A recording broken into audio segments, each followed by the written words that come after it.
So, good evening and welcome to this month's Navigating Life session. Sorry, let me just get my co-host set up here. All right, so let's go. All right, welcome to the next edition of our Navigating Life series. Tonight, we look at overcoming obstacles and bouncing back from setbacks. And this is an outreach of the St. Andrew Church of Christ. We just want to let you know that this is also being streamed live on YouTube and Facebook, and all our Navigating Life sessions, along with our sermons, are available on YouTube at Simply Christians JA, or on Facebook, Simply Christians JA with the S, remember, Simply Christians. And you can get our sermons, Bible classes, and all the powerful sessions from our Nav Life series. I want to just share that this series is facilitated by Brother Andre Allen Casey, who is a renowned counseling psychologist and a member of the St. Andrew Church of Christ from its inception, basically, and for a number of years. Devout Christian and wise man. And I'm Trevor Smith. I am a member also of the St. Andrew Church of Christ, and I engaged in looking at people's behavior. I am with the Success with People Academy, which is a division of the InfoServe group. So, having said that, we want to stop share and to go right into today's session.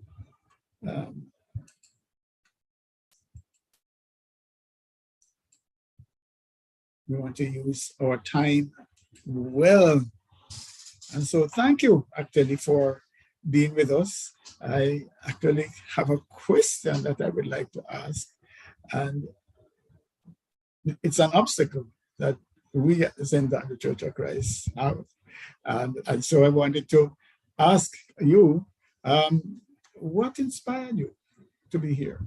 Why did you come? Anybody? I would like to hear 2 or 3 persons. Let me tell you why. But the obstacle we have is that this series actually started well before COVID. And it came about because people were having challenges, as they are now, just navigating life. There are problems, there are obstacles, sorts of different difficulties that people engage. And not only know from a negative point, we also have people that want to thrive, people that want to be successful. And so this series is about that. And so we made it available. You know, we used to have it face to face, but we have been doing it all through COVID, etc.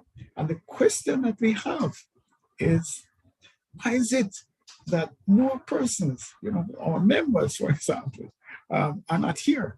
And so that's an obstacle that I would like to overcome. So I'm putting it out there. It'd be good to hear. So I'm just going to take a couple of minutes of your time. If, please, maybe it's easier for you to just mic up anybody to just say, okay, I'm here because, whatever, if you don't mind, please. So just as a start, I'd love to just get a sense of what is it that would motivate somebody to not bypass this information, but actually to come.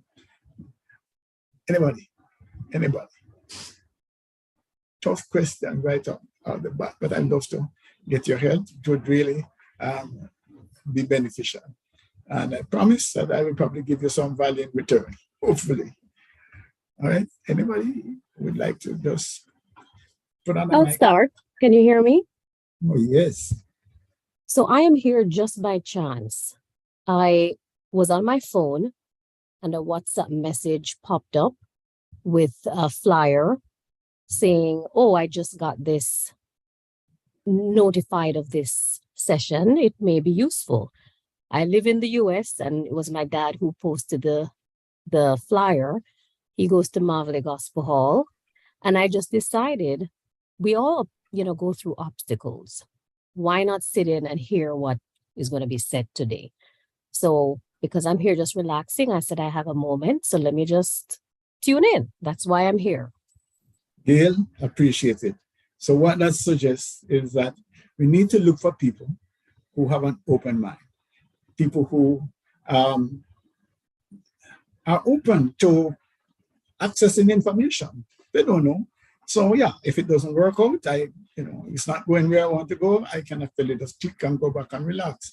So yeah, so that's that's important for us, I think, to understand the kind of mindset that we need to target, people who are open, who see challenges in their lives and understand that maybe this information can be useful. But also the person who referred me to get some insight into that individual, who is saying, hey, I think this might help somebody. Let me share it.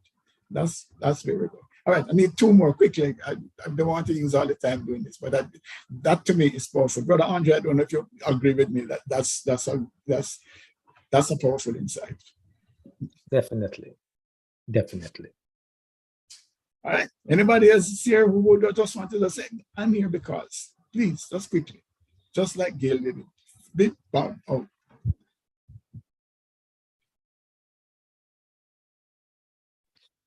Quick. Time is going. Yes, are you hearing me? Yes, Valda, go ahead. Yes, I'm here because I was invited by Brother Komabash. My husband has recently passed. So that's one of my problems. Okay, cool. All right, thank you. I just want to advise you also, Valda, that we have grief therapy sessions on the last Saturday of the month. Powerful. Brother Andre provides guidance to persons who are experiencing grief. So it's the same link, same everything, last Saturday every month. I listened last Saturday. Great. All right. Thanks. All right. Okay, one more, and then we're done. We're moving on. And by the way, by doing this, it will warm you up because this is an interactive session, so we definitely want to get it started.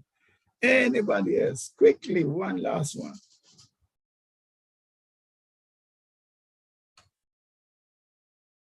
Oh, somebody's typing it in the chat. Oh, they're just saying hello. All right, hello, Sherry. You want to tell me why you're here? But you have been here from the start, so I know why you are here.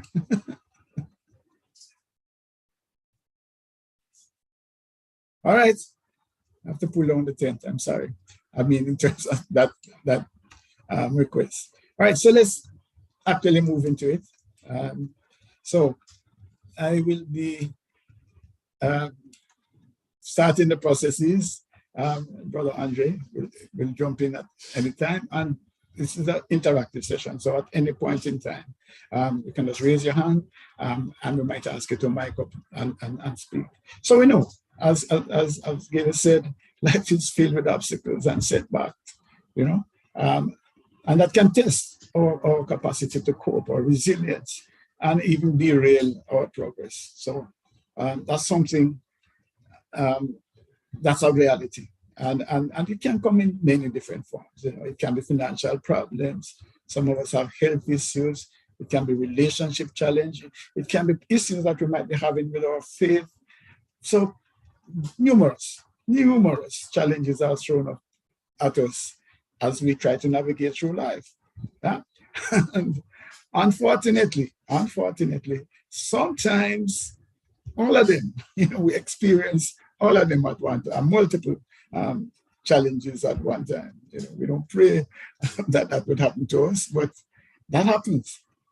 And so what we want to do this evening is to explore some coping anchors. Right? I'm calling them some anchors, some principles, some techniques, some set of ideas, concepts that we can use to navigate through life as we face obstacles and setbacks. So that's what we want to do, is sort of give you a few, not going to be a lot, because sometimes we put out too much information and it's just, it doesn't work. So we want to limit it to a few coping principles, though, but these anchors can help us that as we go through these challenges, there is something that we can use to better navigate, provide comfort, help us to move forward.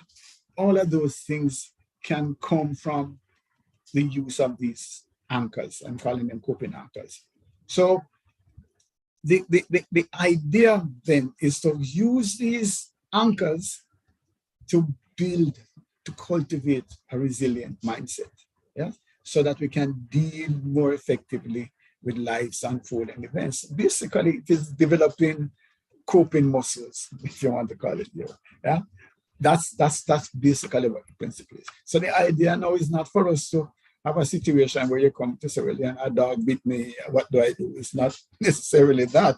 And we might have some of that kind of discussion. The whole idea is let us look at a set of principles that we can go to as we face life's unfolding events. So this is not a cure-all session. Yeah, I don't want anybody to get comfortable that, okay, fine, we're going to solve all your problems tonight. That's not the idea. Yeah? And also, as we have the discussion, I want us to be clear that at no point are we minimizing the trauma that people might be going through right now. Maybe that you have some issue in a relationship, or you're going through a health issue or a relationship issue. And it might sound as if we are saying, oh, you just need to put up your hand and it will be done or so. No, nothing like that. So please, at no point are we trying to minimize whatever pain or trauma or difficulty you are going through. I will not blaming you either for your current situation. Please, I want to make sure that clear that as we go into the discussion, I know that there's a tendency for people to say, yeah, you can go and talk, but you don't know what the situation I mean. I don't. I honestly, I don't know what situation you're in. And we're not trying to say that your problem is not a big problem or that, there's an easy solution. That's not where we're going.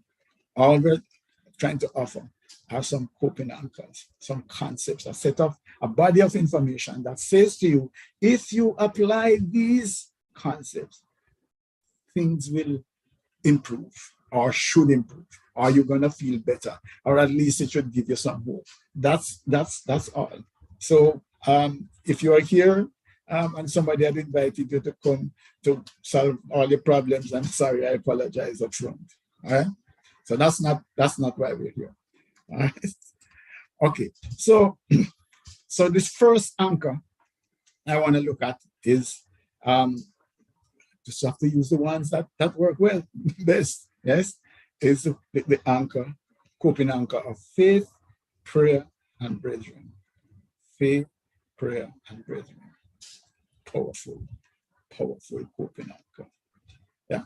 And so what we're suggesting is that you can seek strength, you can seek guidance and solace through your faith, through prayer, and through the support of brethren. These spiritual components are critical as we navigate through life.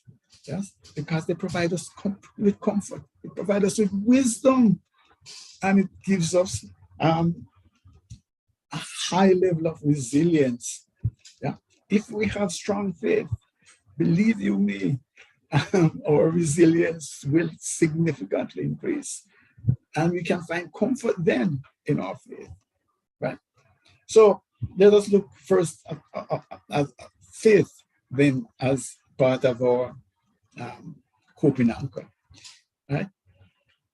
It's really the cornerstone of resilience. Yes, I know in the world people don't look at this, but let me just suggest something to you. That when we're looking at faith, yes, I am advocating faith in God, spiritual faith in the sense of a God. But the faith can be in anything. You could have a faith that you're indestructible and that nothing can trouble you. You could have a faith that your car can climb any mountain and you can try to drive it. So the faith doesn't have to be in God. But I'm just suggesting that for me, this works. But at least have some faith, have a belief system that anchors your way forward. That's important, right? Because once we have no hope, once we do not have anything to hold on to in terms of coping with what's going to happen going forward, then we have a problem. Once we lose hope, then believe me, there is a huge challenge in our lives. So we need to have faith. Obviously, I am recommending faith that is grounded in the scriptures, of faith in the one true God. That's there. So it is this belief then in this higher power. And as Hebrews 11 tells us, is things you might not be seeing it, right? But it's there. Right? And so by nurturing our faith, we can develop the confidence that with God's help, we can overcome the challenges that come our way. That's basically the hope that we have that comes from faith. That's the solace that we have. That's the comfort that we have. And also, let us not remove the wisdom in that the scriptures provide us with guidance, step-by-step guidance, which if we follow it will make us wise, and we will make less mistakes and be able to make wise decisions. So I'm not resiling from the fact that this is the first coping anchor, faith, prayer, and the brethren. And again, here's a passage that provides a lot of comfort. It says, many are the afflictions of the righteous, but the Lord delivers him out of them all. Yeah, there is just this sense that by bearing down, getting deeper in our faith, whatever is being shown at us, we have a sense that there is a way out. There is a way out. All right. I'm going to get Brother Andre in on this in a minute, but let me just run through the other two. The prayer. Believe me, there are studies that indicate, for example, that there's a double blind. So there are people, they have one set of patients that are being prayed for. They don't know. Nobody knows who's praying, not even that they are being prayed for. One set of patients that are being prayed for, another set that are not being prayed for.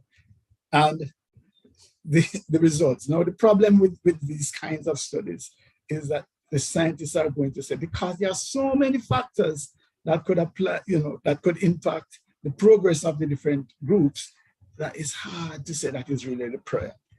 But I will hold on to it. I will hold on to those kind of studies that indicate significant difference. Prayer works. Prayer works. And so basically, this is part of our connection with God, and it gives us an opportunity to go to Him for the guidance that we need, go to Him for the comfort that we need, and ask Him to intervene in the situation that we're facing. And so, basically, if here's another issue with prayer.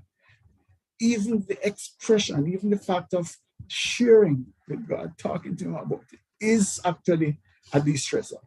Yes. Sometimes it also gives you clarity because you're articulating it, and by articulating the challenge that you're having, it opens up possibilities of a deeper understanding. So even for people who do not believe, it still makes sense to pray because it helps you to articulate the problems that you're having and to say, hey, this could be a way forward. So it helps you to look at solutions as well. So I'm covering all bases here. You might not be a believer, but I'm just saying to you that if then the prayer thing works. So I'm just advocating that this faith, prayer, and brethren is a powerful coping anchor to start with, right? And so we can actually discuss our burdens upon the Lord, right? And then the role of brethren. Right, Brother Andre, line up, okay? The role of brethren is critical. Yes, that's why we are the church, by the way. And in times of difficulty, the support and the encouragement of our brethren are invaluable. Even that little telephone call, believe me, yes, fine, we can do more, but even that, a text message, a question about it, the fact that I'm praying for you or I want to support you in some way, even that makes a difference. And so this community that we are part of, we need to make use of it as part of our coping. That is our first coping anchor. And believe me, one of the things that we're working on in terms of developing the brotherhood is the capacity to provide godly counsel and encouragement so that we can strengthen each other. And feedback, one of the things we talk about is, can we give honest feedback as well and be able to receive honest feedback as well? So those are some of the things that I would say. So that's our first anchor. I have another slide about it, but Brother Andre, let me hear some of your take on this. Okay. What I've found is that a lot of folks who, well, I'm just going to talk about the faith part, because the truth be told, I have found that folks who believe in a higher power outside of themselves give themselves a better chance to survive obstacles, because they believe that an outside power that they can call on, because left up to themselves, then they're going to succumb to the obstacles. And so that faith thing, is such a crucial aspect. And it's not just faith in anything, although I agree with you that your belief is carries a heavy weight in relation to how you function, what you believe. Notwithstanding though, your faith in God is what gives you hope to overcome your obstacles. Amen. Yep. All right. So the spiritual anchor actually holds, right? So when we incorporate all of the pillars of this, which is the faith, the prayer, and the support of the brethren, we're going to find that we can cope better. Yeah. And there are studies again that would be out there that talks about the need for this kind of community, right? That people who have access to a church home, for example, do better, in illnesses. There are numerous studies that point to these three factors in terms of the capacity to do better with whatever the challenge is. Yeah. And so also remember then there's a sense of we're not alone, so these struggles are there, and we can share them, and we can also go to the scriptures to see that people have had struggles as well, and that through their faith they were able to come through. Right? So again, this another passage I want to share. Again, don't want to be morbid or baby downing, but we are afflicted in every way, but not crushed. Man, what a spirit. Perplexed, but we're not driven to despair. Persecuted, but we're not forsaken. Struck down, but not destroyed. That is a mindset of resilience. And that I would suggest is a core anchor. If we can embrace this, we're going to do a lot better with the challenges that we face. All right. Any questions on this, by the way? As I said, this is an interactive session. I don't want to leave anything hanging. If we have to come back next month, we would. So any question? Does this resonate for anybody? Or is there any application that you want to share with this before we move on to another one?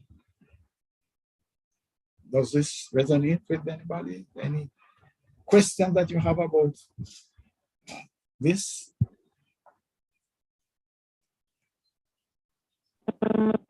Brother Smith? Yes, go ahead. Yeah, I just wanted to highlight the prayer and the faith and the brethren part of it. Not saying that the prayer doesn't work, but just in terms of my personal experience. having a reference point and support just in case something goes wrong is just basically looking in the answer sheet.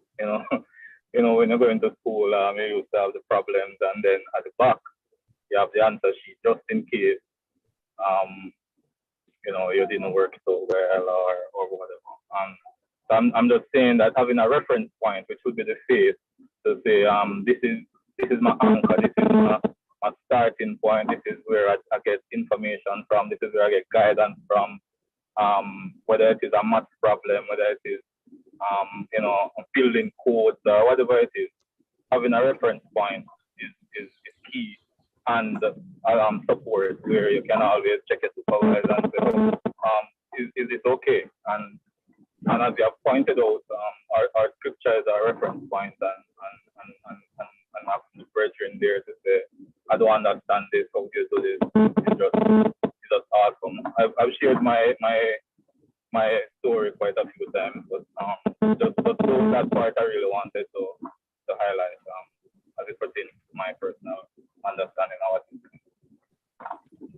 Thanks, Kirk. I appreciate it. Anybody else wants to share?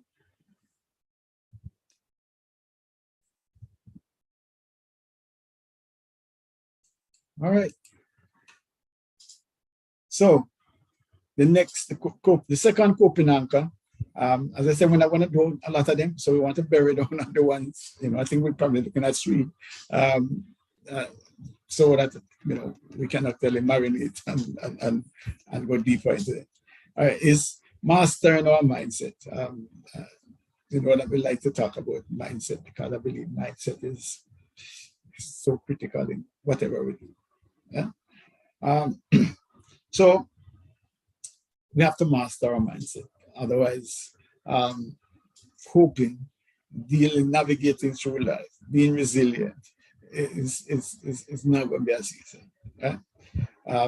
So whether you want to call it playing mind games, etc., but it's a lot of the capacity to cope comes from working on our thinking, working on how we receive information, how we process it, how we share information. That whole set of what goes on in our head, our philosophy, I'm just calling it all a mindset, makes a difference.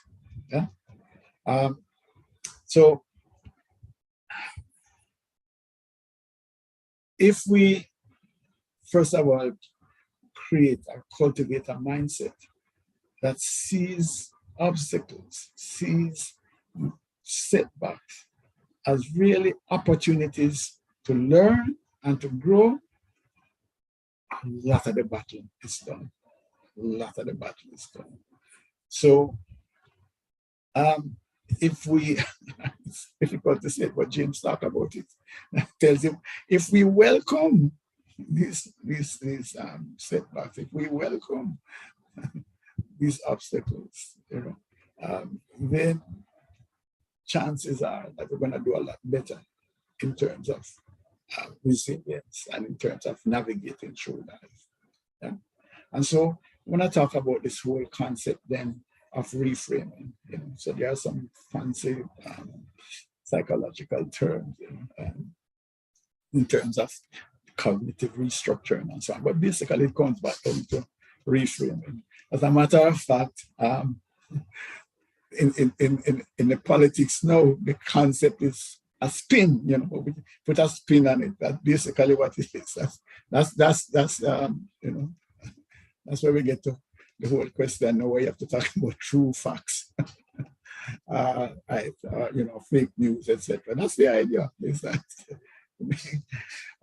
but in a genuine kind of way. But that's the idea: is that we take a situation and we convert it, turn it around, reframe it. Right?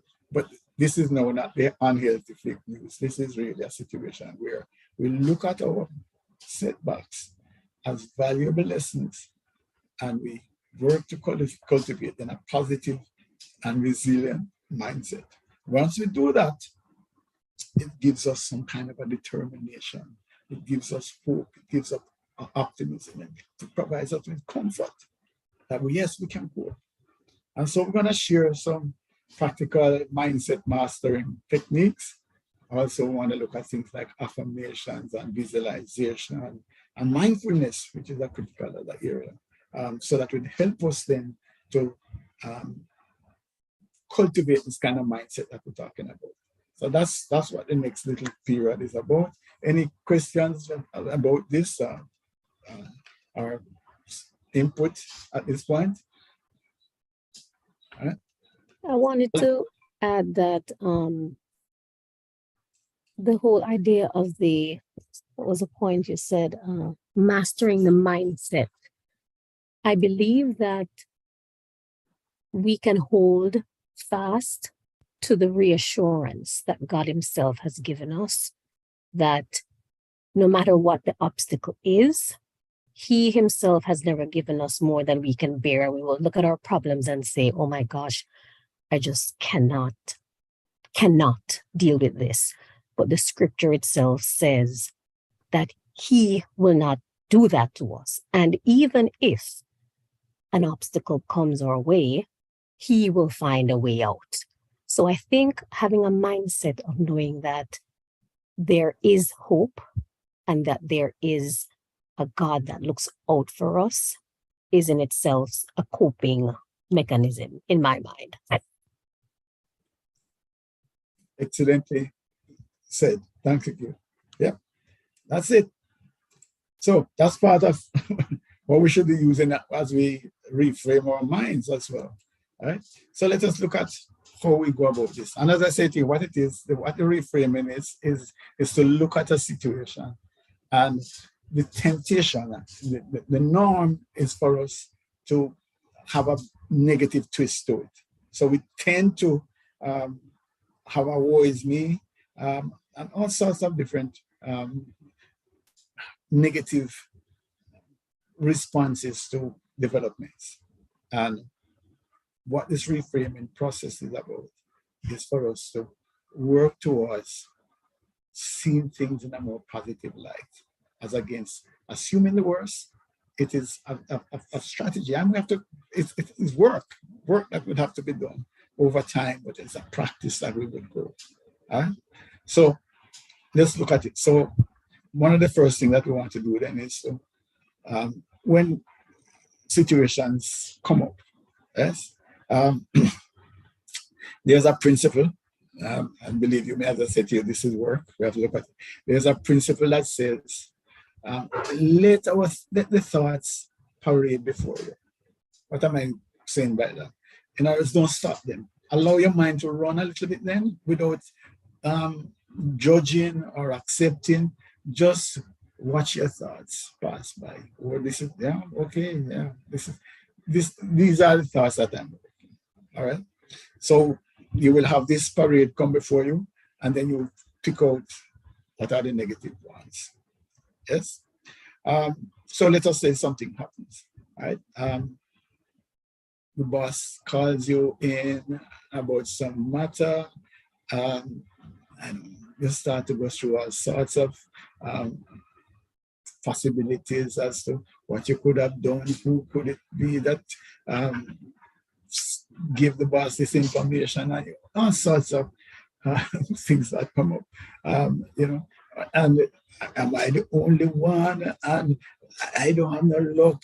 Everywhere I go, they pick on me. Those kinds of generalizations, overgeneralizations, personalizations, and there's a word, I have to try and pronounce it, catastrophizing, which means that there's a catastrophe. Everything is going to be, oh yes, no, this is the end of it now. The rent money is running down. Oh, I'm going to be on the streets, they're going to put my furniture. Oh, that's a tendency that we have as humans. We don't actually rush to think of wonderful things happening to us. So that's what we want to do then, is to look at some of these negative thoughts that are parading before us. Then stop each one and take it to court. In other words, All right. So you are here running through my brain, putting down this idea. All right. What is the evidence that you have? I want, as the judge, I want you to present a case based on facts as to why I should accept you. That's basically what we need to do. We need to interrogate every single negative thought to find out what is factual basis. Why are you saying this? Yes? Give me evidence, give me court-based evidence as to why I should accept this. And if you can't give me that, then stop, come before me, man. I don't want you to parade before me because I'm not interested in information that's not fact-based. Yes? So you have to challenge the accuracy. Is it really true that they're picking on me? Yeah. Is it really true that you always find fault with me? Is it really true? What about 2002, where you actually said something positive about me? So the always is wrong, right? So that's basically where you want to go. You want to check every negative statement and prosecute, say, yay, give me facts, right? Then having done that, the next step is to look at the perspectives then. What other perspectives are there? Yeah. So could it be that my actions, that maybe I'm being called up because I'm not delivering what I should be delivering? Is it possible? Or is it possible that maybe the data that they are using is incorrect and I need to fix that? So those are other possibilities. Let your mind again know room to see, how can I interpret this particular situation? Are there other explanations? Is there another way that I could understand what is happening here? That again opens up not only the possibilities of comfort, but also the possibilities of solutions, the possibilities to learn. So that's why we want to do this third one, which is to look at other possibilities, other ways of understanding what is happening here. Yeah? And then some of us are blinded to our faults. So you have to make sure as well know that we don't go too heavily on the thing. Oh no, nothing is wrong with me. We have to make sure also that there's some kind of a balance. That what the conclusions that we're coming to are rational, right? So that's basically, it's two-sided, but it needs to be realistic. It needs to be constructive. And then having done that, we're looking for growth. Whatever the conclusion we come to, if some of the so-called negative thoughts are real, then we should see as a potential for growth and a potential for learning. Yeah?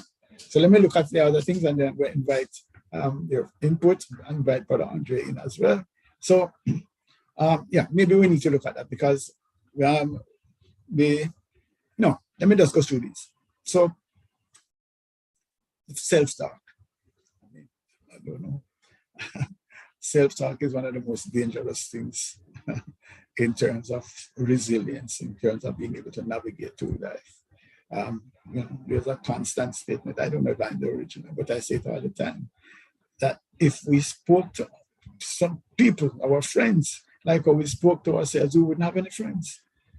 So we're walking with both our toes. Man, how you so clumsy? We can't talk to people like that, but that's how we talk to ourselves. And so that kind of self-talk needs to be changed. So we need to be able to talk to ourselves in encouraging ways, talk to ourselves in ways that we would talk to a little child that we want to help, to grow, to understand things. That's basically what the idea would be. So instead of being hard on ourselves and so on, we need to have constant affirmations of the fact that we are human beings and we're doing our best and we're growing and we can grow and we can develop from where we are here. So that's one of the things that we want to do in terms of affirming ourselves. One of the key things that we need to look at, by the way, is that our actions is not our identity. The two things are separate. Our actions, I don't know, if we make a mistake, it doesn't mean that we're an idiot. Yes.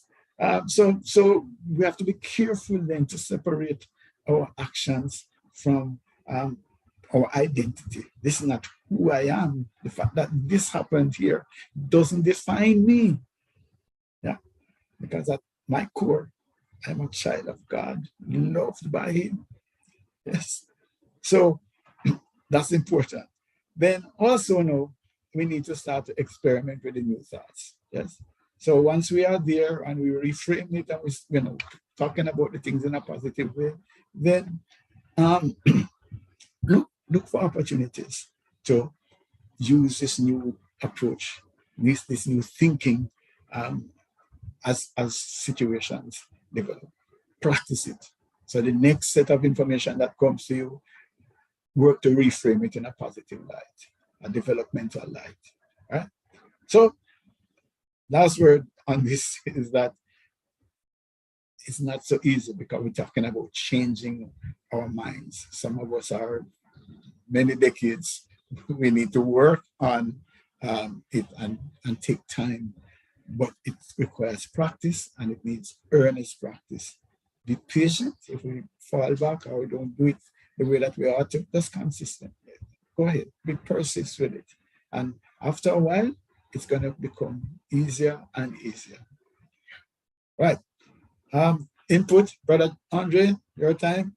Or anybody wants to mic up, put up your hand if you will. I mean, I can give somebody else a chance.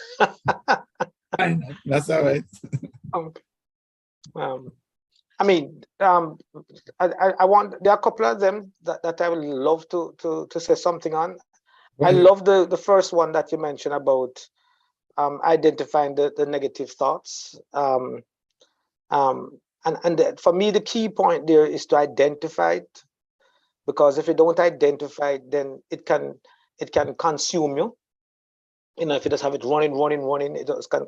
Because remember now that generally speaking, we are at a place where we're having a problem with coping or developing coping mechanisms because we have become accustomed to the negative thoughts driving us and carry us to a slippery slope, not only mindset but even behavior. And so it is good. I think that is I think that's a good point to say, hey, you know, hey, I can identify that I'm having these negative thoughts, and this is and even how it is impacting me. One, and also, is it giving me the kind of outcome that I'm looking for? Oftentimes when we have these negative thoughts, one of the things we must ask ourselves, is it giving me the kind of outcome that I'm looking for? And if it is interfering with that outcome, then what's the purpose of nurturing it? And so sometimes you can, and so a part of the number two about the evidence is to question it, you know, is to really find out to what end? How is it helping me? Don't you see that every time I nurture these thoughts, it does make me worse? And so asking the question, you know, and that's, I love the evidence too, you know, just saying, hey, to what end? Why? How has it benefited me? I've done it 500 times now, and I'm getting the same result. Really now. At what stage do I pull back and say, enough is enough where this is concerned? Okay, and that's why I love that. And maybe by asking the questions, a part of the alternative perspectives that we can develop when we ask ourselves some of those questions. I love the balance, and you can also go to the other one there too, the reframing. Love that. One of the things that I often ask folks in terms of reframing, sometimes I say to folks, what are you listening to yourself say to yourself? Not really. What are you listening to yourself say to yourself? And if it is not empowering you, then it is giving you latitude. And once you allow it to give you latitude, then really and truly, when do you plan to change? When do you plan to do something about it? Next week, next month? Or do you continue to say, I'm only human? which is continue, which again provides the latitude and not empowerment. So those are my words. Thank you, sir. Brilliant. We're waiting for others, please. Remember, as I said, we're looking at 3 anchor concepts, 3 anchor coping anchors. This is the second one. We want to look at this in a serious way. So we want your feedback. We want to make sure that we're not just glossing over things, or we're just rushing by things and it's not really depositing or resonating. So I would love to get some feedback as to how could you, that's a question that I would ask, is if this makes sense, how could I apply it? Is there a situation right now that needs some reframing or some, what about my self-talk? Is it something that I'm guilty of? Do I really talk to myself in encouraging ways? Or am I really my worst critic? Yeah.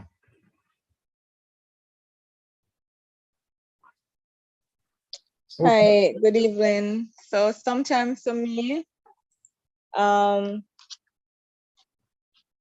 it's more like a feeling. Like I find that I will be feeling a particular way, and I catch myself, and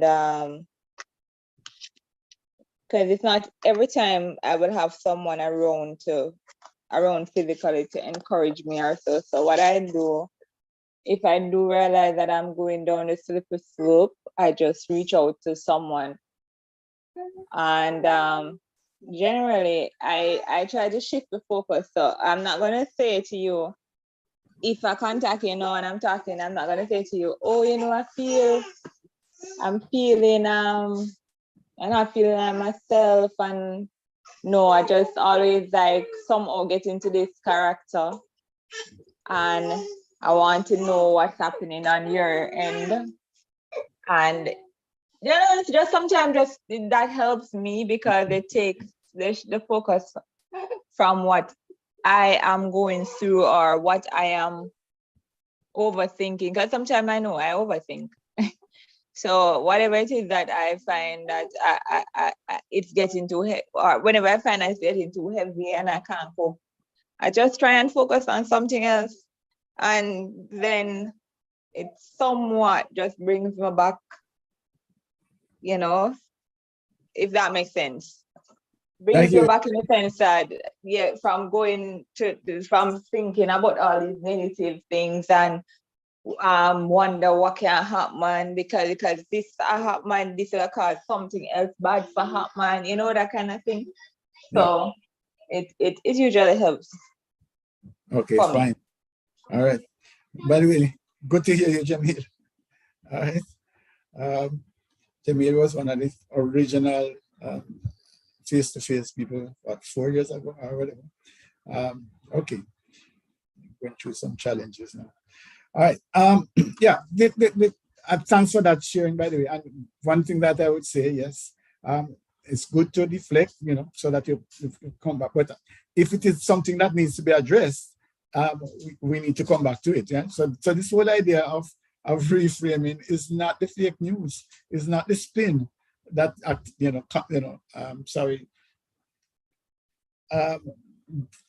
brings up a reality that's not real, bring up a situation, a scenario that's not real. We need to get back to the real issues, but it is how we deal with real issues in a way that can lead to solutions. So it's not to put up the situation so that it's not real. It's not to also distract. I didn't hear you saying that, by the way. Let me just be clear. But yeah, sometimes we need to stop our minds from just running away, with craziness. I still don't remember who the person is, but the guy was saying to me, don't solve a problem that you don't have, And what that really means is that sometimes, we see the furniture and all our clothes put out on the street because we can't pay the rent. We don't reach there yet. All it means is that we're running short this month, So that's part of it. Don't go ahead and, run away with all sort of worst case. That is the catastrophizing thing that we talk about when we're looking at the reframing and the cognitive restructuring concept, is that be careful not to overgeneralize. Be careful not to look at the worst case all the time. Yeah. So yeah, that's good. One other, anybody else, please? Is this useful to you? Is it something that you could do? What is it that you do when you feel overwhelmed? That the situation is too big for me. I can't manage this right now. What do you do? Or what happens when you jump to conclusions? Is it something that you can identify with? That you start to think as sort of train, you write a whole screenplay about what's going to arise out of this moment. Is there one more that we'd like to share before we move on?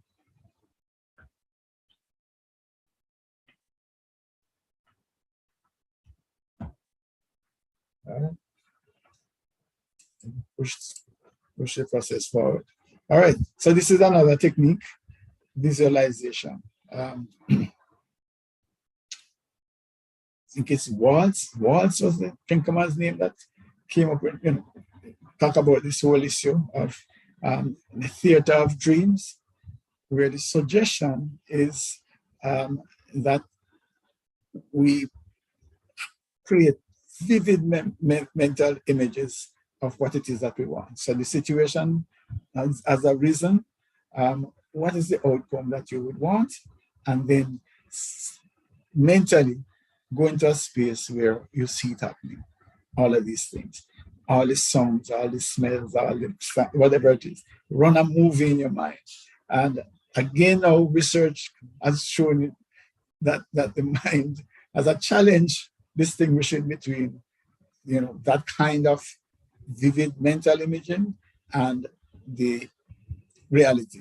Yes, the most famous one is the basketball experiment, where one set of persons imagine themselves doing the free throws, and others go out and practice, and the difference is not significant in terms of the outcomes. So those are some of the things that the mind actually buys into these movies that we can play. So if we shift then from all of the negative things that we're thinking about and play or create a movie with positive outcomes, it's going to help us to cope. Yeah. So start to visualize success. Start to the best outcome that you want, see it happening. If it is a conversation that you need to do, see the person, picture them in the clothes that they would have on, your clothes. What are the surroundings? What noises? Which taxi man just passed?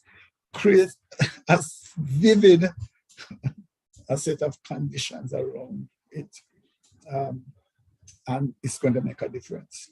And so this is where you're going to be confident. This is where you're going to be triumphing. This is the positive end to the movie that you will have. And if we practice visualization, one of the things that is suggested is that you create an environment. So ideally it should be peaceful, quiet, no noise. You lie down maybe in the dark and just create your movie. And put the obstacles or put the setback into the movie, but have it come to a positive conclusion. So when the end come up on the screen and they start to run the titles and whoever the stars, it's a good outcome. All right. So who is saying this is crazy? This can't work. Or maybe it's something to try. All right. Please don't send any psychologists. Don't ask Brother Andrew to come see me because this man is crazy. This stuff works. So anybody wants to mic up, talk about this? Is it something that you would try? Anybody? I can mic up and start. Go ahead. I hope other folks mic up too. We have plenty of folks on that can mic up. And this is a lot of information.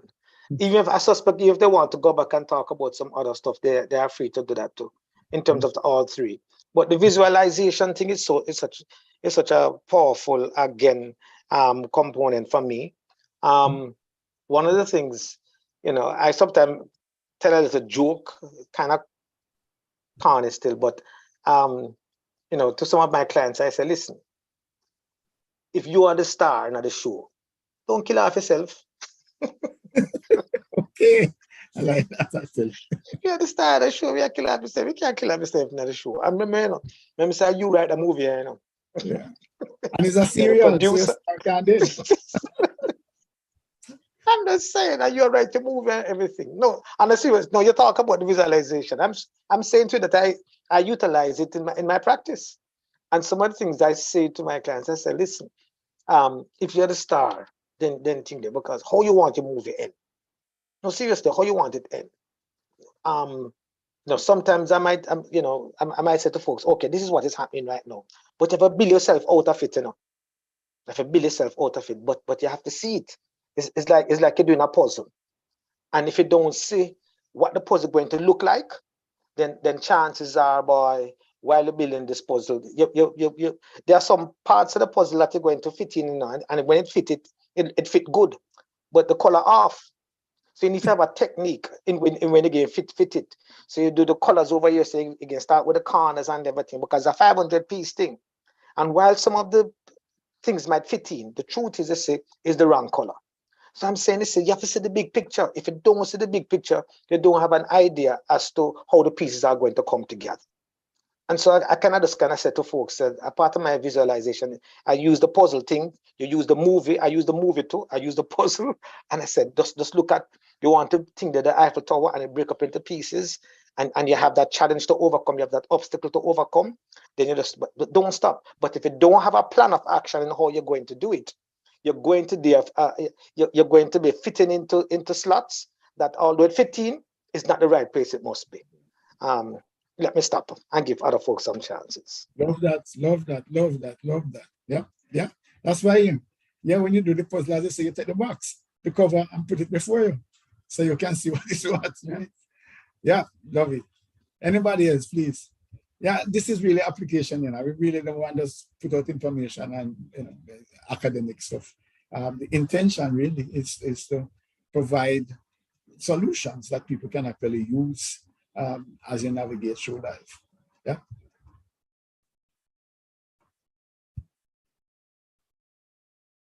Michael,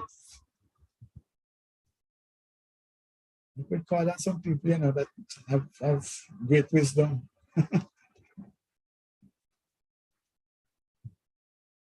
No. All right. I see something in the chat.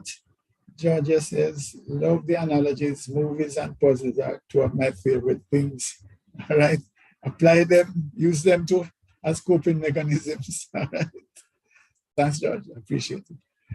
All right. Let's move on a little bit as well. The mindfulness is the other part of it. And people talk about this mindfulness issue. Basically, a lot of literature, I would just like to break it down easily to say the whole question of mindfulness is to stop. I think Jamil talked about this being distracted now, moving away from a particular situation into like talk to somebody else, in order to stop your thoughts from running. But that's basically one of the objectives of mindfulness, is to stop this racing set of thoughts. Right? That's the idea. But it's really for yourself. And it's a practice that we need to develop. It takes work, but we need to develop that practice to stop our minds from running. But it's not to distract ourselves. It's really to be centered in a particular moment. Yeah. So it's about focus in the moment. Let me run ahead of myself and talk about some examples maybe. Is that, let us say tea, yeah? That you're making some tea and you really are focused on all the processes. The water is being boiled, and you're putting it in the tea bag, and you're going through shaking the bag, and you just absorbed in all of those moments. Yeah, everything surrounding just that. What is the purpose? The purpose is to be able to train your mind to be steady, steadfast, focused on a particular subject, a particular set of scenarios, a particular scene, because that way, if you develop those skills, you can always bring it back. When it's starting to race away into corners, if you have developed the capacity for mindfulness, you can actually bring it and steady it in a particular area. And usually, the area that you're invited or is suggested that you bring it back to is your breathing. Breathing, yeah, that's a powerful thing. That focus on your breathing. That's something that, when you're doing hypnotherapy training and so on, it talks about that powerful thing of the idea of your breathing. That you take the moments as you inhale. The one that I like is that there's a counting mechanism with it. All right. So as you inhale, you're counting. I don't.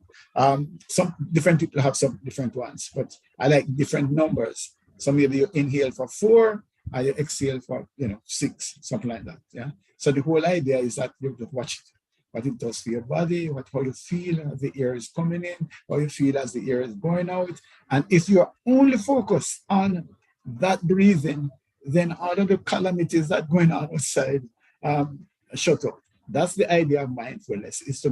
But so it's not something you can just do overnight, because we're easily distracted. So the whole thing is to practice that.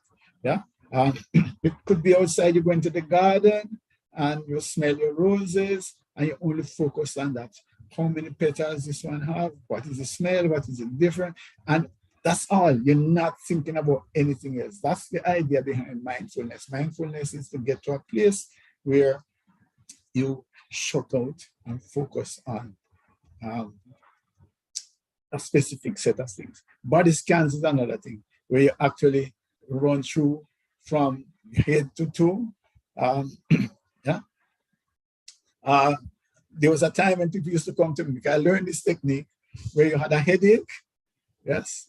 And first of all, I would say to you, okay, put one finger on your not one nostril and blow hard through the other one, and then do the other.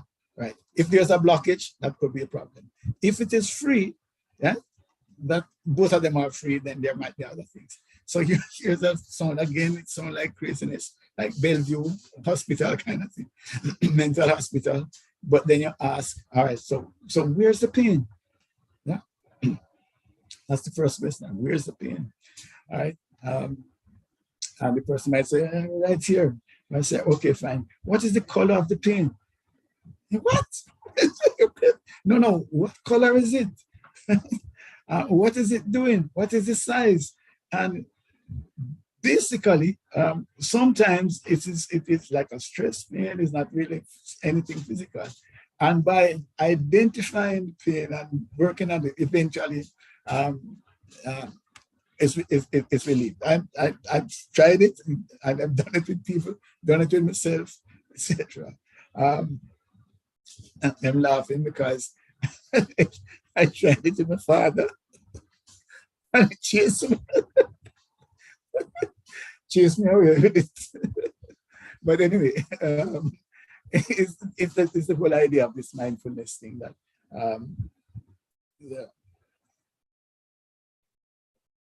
let me say deep breathing is very good. Yeah, definitely. But yeah, that is the ultimate centering one, is that you can come up, but you can use it with other areas, right?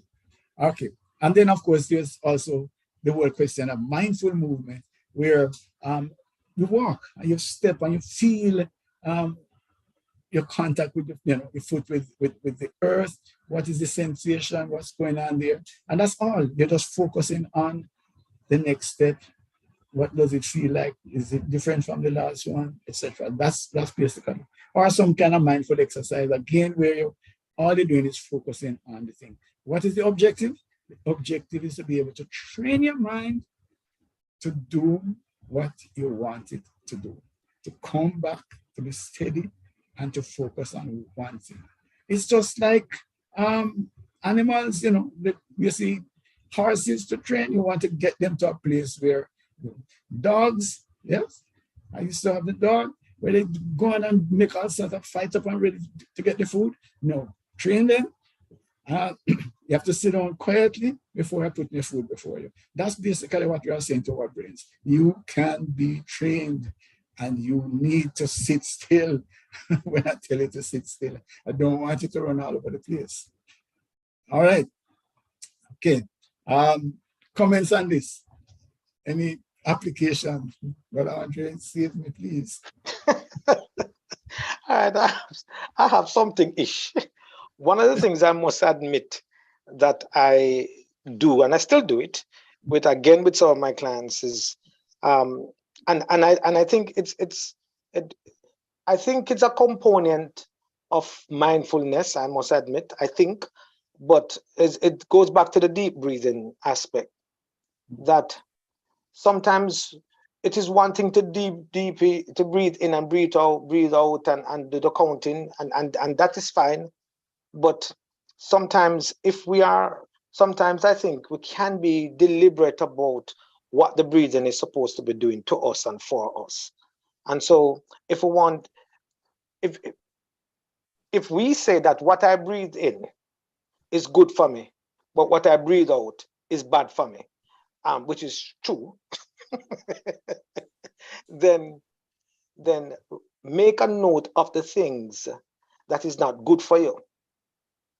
Make a note of the things that are good for you. Read them. Read the things that are good for you. Recite them when you breathe in. And the things that are not good for you, that you want out of your system, breathe those out. Breathe it out. Breathe it out. Right? And so what you're kind of just doing is saying, I don't want this to be a part of me. And so by you doing that exercise, you're saying that I am ridding myself of these blockades. Because remember, we're talking about obstacles and overcoming our obstacles, right? So sometimes if we can just make a note of the things that we want to get rid of or overcome, I'm just saying we can utilize a breathing technique. Like I said, I think it embodies mindfulness and as a part of the visualization exercise too, to say I'm breathing this out, I'm getting rid of it. You're coming out of my system, and then watch this now. But don't just breathe this out. You must laugh when you finish. Yeah, man, I'm serious. That when you finish, breathe it out. You say, yeah, man, I get rid of you. Yeah, man, hear yourself saying, I get you out of my system. You might need to do it 2, 3, 4 times, by the way. But you have to hear yourself saying, I get you out of my system. Now, after you do that, though, you say, then one of the things you mentioned earlier, then not only the balance, that's why I said it would be nice if people could even ask back questions from some of the things that you mentioned earlier. What is it that you plan to practice now going forward? Because you need to have a plan of action, Mm-hmm. What is it? So the things that you're breathing those are the things that must now manifest itself in your life and living. The things that you're breathing, the things that you want. So now you have to make a plan of action as to how you plan to execute them. That is just something I also want to add. Brilliant. Actually, what you have done is mindfulness. What you have done actually is to deploy mindfulness in a very powerful way, in the sense that, we're looking at visualizing, looking at a lot of stuff, because in order for them to have a listing of things that they want, that's part of development as well, part of your coping mechanism, things that you don't want. So yeah, what you have done is pull it all together in one big, nice package. Love it, actually, that's brilliant. Yeah. All right. So number 3, coping anchor. number 3. As I said, we're only going to look at 3 because I don't want to put a lot of stuff. Just want you to focus on, on these and try to implement. So problem solving as a mechanism to bounce back. And yeah, it might sound, problem solving, but people can solve problems. What is the point of this? People have faith, but not everybody actually looks at problem solving in a structured kind of way, especially when something hits us and we off balance. We don't tend to be as logical, and so at the risk of boring you, I really just want us to go through this concept of using problem solving skills as a coping anchor. Yeah. As the third coping anchor. So one of them is, what is the issue? What is the issue? And believe you me, that number 1 is probably the most critical, because in many instances, we're solving the wrong problem. Yes, we're solving the wrong problem. So that's the key. The key is to find out really what is the challenge. What is the real issue that we're dealing with? Because we tend to deceive ourselves, we tend to lie to ourselves. Sometimes we really don't want to get down to what the real problem is, because that's too painful, that's too challenging. And so, what is the issue, and what, if we can get down to the root causes of the issue, that's the key. Let us not just plaster things over and look for an issue. Like we say, oh yeah, this is the problem, because we can solve that one, and that one don't sound so bad. Key really and truly is to be brutally honest with us when we're looking at the challenge. What is it? What is the issue? Yeah, that we're facing right here. And so if we have clarity, honest clarity, I would say, then we can channel our efforts in the right areas. Yeah. So we have 2 options. One is that we can sugarcoat and plaster over and come up with something that we're working at and work hard at it, but at the end of the day, still have the problem. Yeah. So that's number 1. Right? So let us stop with the band-aiding and try to see, why is it that this is recurring? What is it? But we fixed it last month. Don't we talk about this? Didn't we do something here? No. What is the problem? So yeah, the credit card max out and we still have things to pay.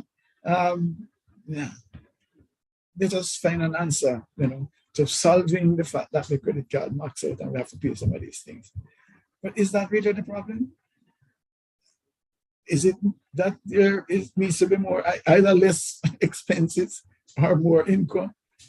Have you looked at it from that light? Is there something that you need to cut, or is there some way that we can earn some more income? That's what I meant by getting down to the root causes. So yeah, we could spend a lot of time to say creatively, let us see how we can sort out this maxed out card and get some of these bills paid. Yeah, we can find ways to deal with that and feel good that we have solved the problem. But at the end of the day, 2 months time, or another month, we are back in the same place. So the whole question then is identifying what really is the issue. And that requires a lot of brutal self-examination. Yeah. So now we know what the problem is. Let us start to gather some information. So we're going to sit down, we're going to look at all our bills, we're going to look at what it is that we're earning. We're going to realize that maybe some of the cable challenge that we have never ever watched, and maybe we need to cut down to that. And yeah, the fact that we do all of these long nights in terms of watching cable, maybe that's why the light bill gone up as well. Is there something we can do about that? That's what I'm saying. Just do now some fact finding, yeah, and look at things on different angles. Do the research, find out, have an open mind as to what could be contributing factors. Yeah. So once we are there, then we have a deeper understanding of the issue that faces us. Yeah. Again, I'm a bit delicate. I don't want to get into health issues, but we can look at that as well. If we have constant headaches or whatever it is, maybe we go to supermarket and we get some Advil or whatever. But is there something else that might be causing that, and that we could actually do something about it? That's what I meant. And what is it that we can do? How much research do we need to put into identifying the problem? Yes. So we're not looking at symptoms. That's what I should be saying. We're not looking at just dealing with a symptom and saying, okay, fine, we have solved the problem. We need to look deeper as to what could be at the root, and what are the implications of what is at the root, and how can we address that. So having done that now, we're looking at the answers. And again, I like to suggest multiple answers. Yes. So we look at different answers, and then we can look at the pros and cons. You know, open up our creative minds as to what it is. Maybe do some research, ask people about it. That's where I come back now to the brethren, the community, talk to them about the issue. See what it is that others have done. You know, nowadays you can actually go into Google and do all sorts of fancy search and find things out. All right. So you're going to then evaluate what it is. Look at each one piece by piece. What are the costs? What are the rates? You know, what are the implications? What are the risks, the benefits? What kind of resources? Yeah, this might be an answer, but can I get it? Is it available? Do I have the resources? All of those things need to be taken into consideration when we're looking at problem solving. Again, yeah, some of this is yawn. Been there, done that, but still, I want to reinforce this. All right. And then, of course, you're going to select the most appropriate one. Might not be your best solution, but might be the one that is available to you, the most appropriate one that is available. Give your condition, give me your resources, give me availability of the solutions, etc.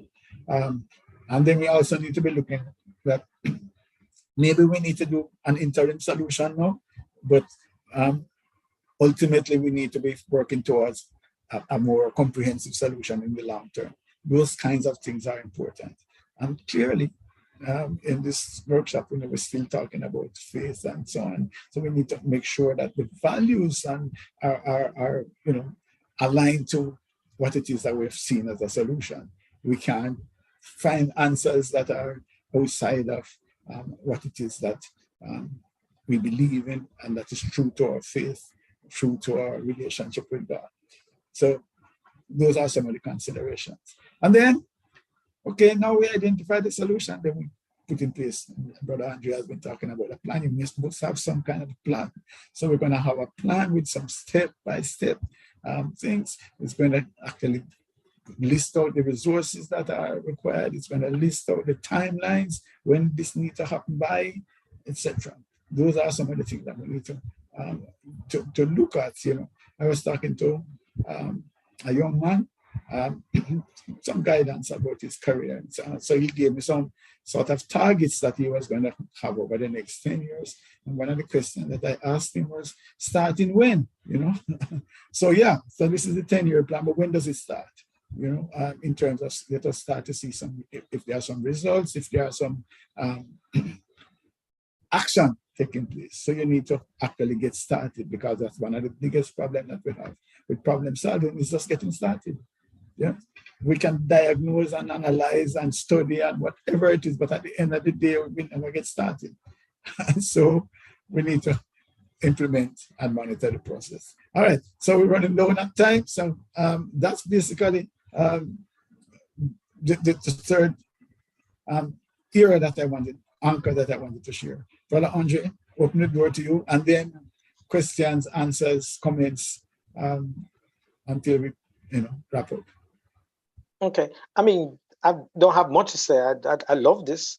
I have a look at saying, I said, what is your escape plan as against versus your complaining issues? Because if you hear your complaining issues over and over and over, believe you me, you're not going to have an escape plan. Now, I do believe that in establishing your escape plan, you must you set up your boundaries, but they must not put you into prison. Because sometimes you have some escape plan and some things that, believe you me, when you try to implement it, well, I tell you what, if you end up in a worse place and are more expensive than anything else. So your escape plan mustn't put you into prison. I guess that's what I would say. It clearly it must be it must be so designed, then we can use that word, that everything about it is leading you to the goal that you would like to achieve. That's all I can say on that. Nice, love it. Yeah. So, me really know your time now, audience, to share. So, some prompts for you. Is that we have had the discussion. Is there anything that lands as something that you could use? Or if you are already using it, would you want to persist with that as part of your coping practice? Are there still areas of doubt as to, yeah, I hear this, but I'm still not so sure that it can address my problem? You can put that on the table as well. And then if there is maybe one, I give me time, whatever it is, we could look at working together on a real life situation, a true to life situation. You don't have to be your personal thing, but some scenario that's true to life, and then we can actually see if any of the techniques or a combination of techniques could help to ameliorate the situation. So any one of these three can work. Any questions? I am actually going to almost mute my mic now because I'm listening out for you to share or ask a question. Yeah. This is your section now. So I have a question.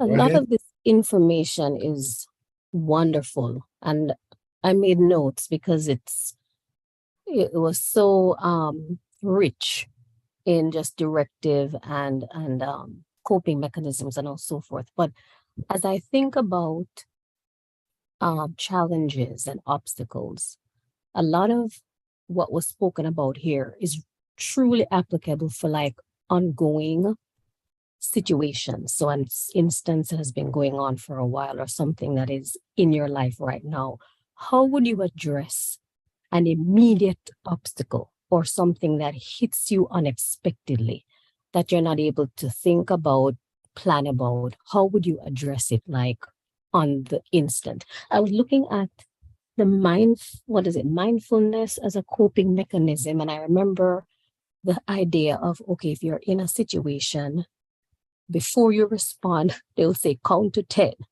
because in counting to 10, or they may say breathe before you respond, because at the instance, you may say something that you would regret. But my question, right, is what would you say to us as far as dealing with an problem that just comes into existence that was not there before or was not long-term? Okay. By the way, this is solutions work across the board, but you hit right on one. See right there, this screen that I'm showing you there, no?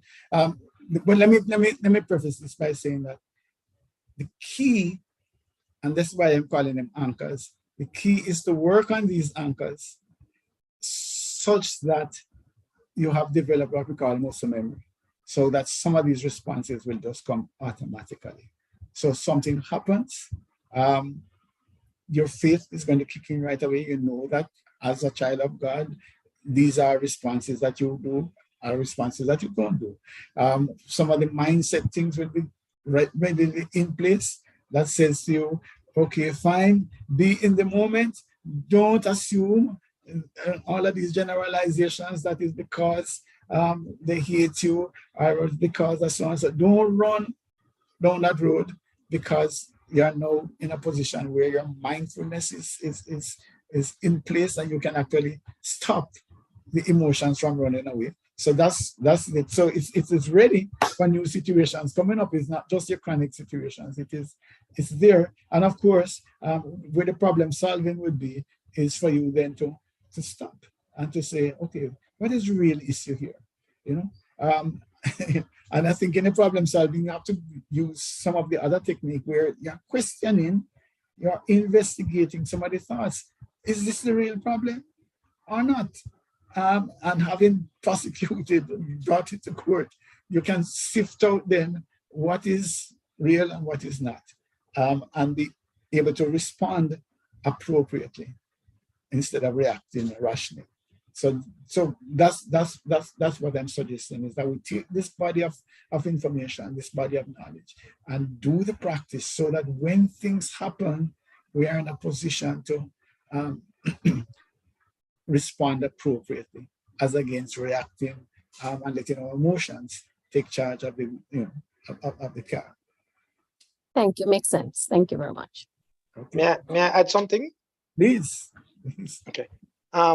Something that you had, one of the slides that you had even mentioned earlier, I think you said something into it about our self-talk. And I think the self-talk also can really go a large way. You know, I have a saying, I say, I must see myself taking care of myself. That's a self-talk. You know, I must see myself taking care of myself. How? Emotionally, spiritually, physically, my ESP. Emotionally, spiritually, physically. That's my self-talk. So it doesn't matter. So anything that happens to me in the moment, my mind automatically goes to where? My self-talk. What is that self-talk? I must see myself taking care of myself. If I find that my emotions is coming under attack, then I need to ask myself or do something to ensure that I do not continue to sacrifice my emotions. If I find that my spirituality is coming under attack, I must do something to ensure whatever I'm going to do in that moment, it's not going to continue to allow my spiritual part, my emotional part to continue to go down in the gutter, so to speak, and physically too.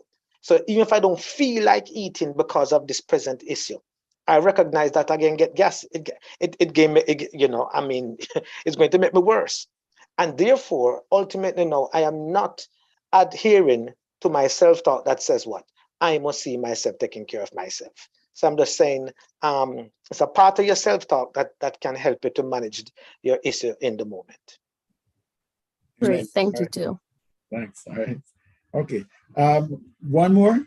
I know we're at 8, but just we wanted us leave it in case you want to apply. I really would like for us, maybe give me a few minutes over to just accept any comments or any questions that people have. We like these things to be useful. So go ahead. I hear a mic open. Reds? No? Okay.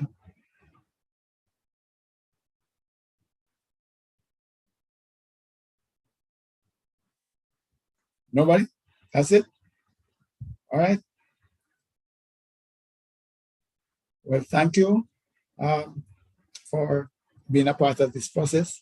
You can use this very same link and join us for Bible class and worship tomorrow, or please come to 77 Reddings Road in Kingston, Jamaica, which is where we meet for our worship service. And on Tuesday night at same 6:30, we actually have our online Bible class as well, using the same Zoom link. And remember, if you go to YouTube, Simply Christians, the SJA, you can actually access our Nav Live series. We unfortunately, well, I don't say unfortunately, because of the confidentiality and trying to give people space, we don't actually record the grief therapy sessions. But every last Saturday in the month at 6:30, using the same link, we use the same link on and password for all our sessions. So last Saturday of the month, Brother Andre does brief therapy. And on the first Saturday in the month, we do the Nav Dive series. And then, as we say, we have worship at 9 o'clock using the same link. Bible class follows after that. And then Tuesday night, we have our Bible class as well. So thank you very much. I hope you have got some value from this. If this is something that was useful to you, you could actually share it with others. As I say, in a little while, it will be up on the Simple Christians JA YouTube channel, so you could actually share it with others. Thank you very much, and may God bless you all. Thanks, Gail. I need to thank the individual who invited you. Thanks for spending time with us. Appreciate it.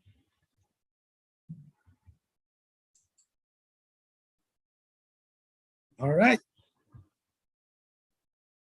Pulling down the tent.